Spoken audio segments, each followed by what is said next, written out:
I'm so serious. Like, I don't even want to gloss over that. Like, Mm. But if you think you're friends and you want to stay friends, don't do it. yeah, um, don't hire your own family. That sounds kind of cold, but Nope. if you have other employees that are not related to you, they're going to be afraid to speak up and hold it accountable, which affects your business. Hmm. Yep. That is So so true. It can get very, very messy. I made that mistake like 2 months ago. I asked an adult family member, like not my kid, not my husband, right? Somebody outside of my immediate household to come and help at the dog daycare.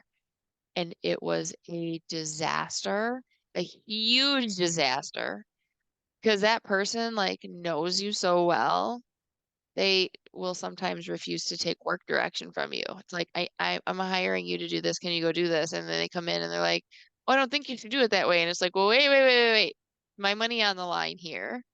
And like, if I'm going to be cutting you a check, you're my employee. So it doesn't really matter what you think since I'm the one taking the risk here. Yeah, don't hire family members. Don't work with best friends. yeah, a lot of people learn that lesson. It's tough, especially when you think like, oh my gosh, but I get along with this person so well. We know each other so well. We work well together. Oh, that's good. But do But you want when to there's buddy? Because getting along also means not saying the brutal truth sometimes. 100%, and when it's your livelihood on the line, not just like which concert should we go see this summer, and the stakes are so high, like, yeah, Yeah. like no, thank you. Yeah. Oh my gosh, good one. What else? Anything else? Um, honestly, it's like a drop in the ocean. I know. I know. I know. That's how come I decided to try to do 30 of these. Like I'm trying really, really hard to do 30. And like it's interesting though. I have people that have been in business all different lengths of time, all different industries, and there's a few things that keep coming up time after time after time. Like, about administrative things like taxes. That keeps on coming up. A lot of people just don't realize that if they don't set aside money throughout the course of the year, and especially if they're bringing in a bunch of money, that they are going to be screwed come tax time.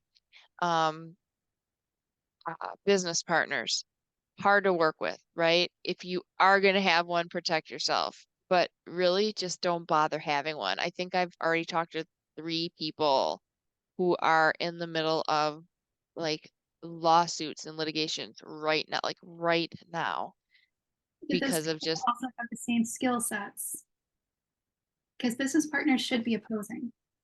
100%. Yes. And even if they are like, I mean, everybody's situations are different.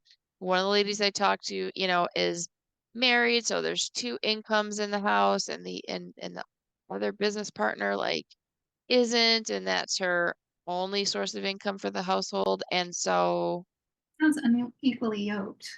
stakes are so different. The stakes are so different at that point. So yeah, no, I just technically my husband is my business partner, but he's like along for the ride. He doesn't, like he supports me. He's kind of like my cheerleader, um, more than, because it's my baby. It's my baby. But when you're gonna, I don't know, run a family business that's gonna, I mean, you gotta have your spouse at least. I don't know, it's tough. Your spouse doesn't need to be there with you every step of the way, but they definitely need to be like supportive of it. I've seen situations recently where a spouse wasn't as supportive, and it seemed like it drove a wedge in the marriage so big that marriage couldn't survive. You both have to be 100% sure that you're willing to do this and have to do this risk and risk losing money and risk delaying retirement. It's a huge risk, especially if it's going to affect a whole family and not just one person. Yeah, that's something else that probably needs to be brought up. If you need people to clap for you, you probably don't need to be in business right now. So true. Oh my gosh. On stages where it's dead silent, but I have to remember that now they're hearing the impact of my footsteps. You have to be able to like Stand have this internal locus of control that is so strong. There's nobody that's going to tell you what to do. They can't climb your mountains for you, so clapping isn't going to get you there. That's right. Although it does feel nice sometimes to hear. But yeah, if you need it though, It might feel nice, but sometimes there's another motivation behind them doing it. yeah. Yeah, that's true. You want to expand on that a little bit? There are people who will support you simply because of what they can get out of you later. Mm, mm, Additional support. And sometimes that benefits you both, but it's best to be aware of why that support is there in the first place. sure. But me personally, I'd rather you tell me, hey, I will give you support for this if you support that. That way, I at least know what kind of deal I'm entering into. Yeah, yeah, yeah, yeah. You don't believe somebody can just be supportive just because they're like nice? I do, but I'm also aware of human nature. Yeah, And I don't think of people as two dimensional things. They might really feel that they're supporting that one thing altruistically, but this other thing comes up later. Situations change. yeah. People are gems, not paper, multifaceted. It's very, very true. One thing I've learned the hard way is that hmm, I don't want to say that some people are actually rooting for you to fail, but there are some people out there that would enjoy seeing you fail. It gives them Um, that they've failed and somebody else has too. right. But you should also look forward to your own failures. Recently, I had one of my stories rejected, and that took the bite out of the whole what if they don't like it. Oh, I sent off the premise of a book, and now I have to write the manuscript out because they're interested in it. oh, that's wonderful. That's great No, news. It sounds like a lot of work, but if it's work that you're gonna love, aim to fail a few times. um, failure is very instructive. And if you can learn to, I don't know if anybody truly embraces it. Like that's something the gurus say, like embrace failure, because No, whatever. just But just if be you like, can, if you can learn to extract the lesson and keep it moving, you can find the silver lining in any situation. Nobody wants to fail, right? right. Um, one of the things that I And heard that's why somebody you say the other day. have Hmm? fear of failure is paralyzing. That's why you have to aim to fail in the beginning. You have to fail a lot. You do have to fail a lot. And you don't embrace it, but you get used to it so that it's not as big of a hurdle the next time you get that rejection or next time you get told no. No does not mean stop, it just means go the other way. It just means you figured out one way that it's not going to work, Mhm. but there's a million ways that it can work and you just need to find them. Yeah. Yeah. I mean, I definitely don't enjoy failure, but I do enjoy learning lessons that like I almost can't lose because that's the thing. Like when you can learn a lesson from reading a book, you can learn a lesson from listening to us talk about it. But if you make the mistake, you will never forget. You'll never forget that lesson because it Right. hurts.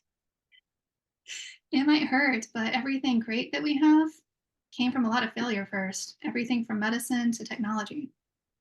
100%. Like it's so many things came from failure first. Or like I built this and I thought it was going to be used for this, but it it's completely useless for that, but we can use it for this instead. Viagra comes to mind. Viagra was but it was supposed to be a blood pressure medication. Technically, it works. Yeah, technically it does work, but you know what I mean? Like, sure, I mean, people made a lot of money, but that's exactly what I mean. Like, if you can figure out what you should be doing with the thing that failed instead, like, Could be $1 billion idea, but Right. not if Like, you're crying in your beer about it, because then oh no, it's you time to won't be start. look. It's Yeah, still a well, mourning process. but you then I think keep it moving. yeah, Don't dwell in it. You can visit crying for a second. Don't live there.